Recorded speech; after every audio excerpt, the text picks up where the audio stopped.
موجود ہوں لاہوری ناشتہ پوائنٹ پر. یہاں پر چنے، حلیم، پراٹھے اور نان جو ہے وہ بیچے جاتے ہیں اور یہاں پہ بہت رش رہتا ہے. آئیے ہمارے ساتھ ایک ناشتہ لینے کے لیے آئے ہیں تو ہم ان سے جانیں کہ آپ کیا کہیں گے جس کے بارے میں. ماشاء اللہ جن کا ناشتہ بہت اچھا ہوتا ہے، حلیم اچھی ہوتی ہے، نان بھی اچھے ہوتے ہیں اور چنے بھی بہت اچھے ہوتے ہیں. جی ایک اور ناشتے کے لیے آئے ہیں، وہ کیا بتائیں گے جی آپ؟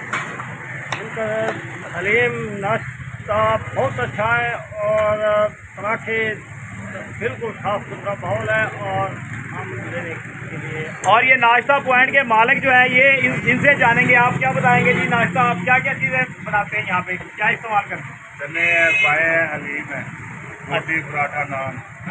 اچھا یہ آپ آلو والا پراٹھا بھی ہوتا ہے، سادہ پراٹھا بھی ہوتا ہے. بھائی کے بارے میں کیا؟ ماشاء اللہ آپ کے سامنے ہے بھائی. آپ جی انہوں نے کہا کہ یہ حلیم ناشتہ جو ہے نا، آپ روٹی اور پراٹھا جو ہے یہ بیچتے ہیں اور صفائی کا بہترین انتظام ہے. جی سارے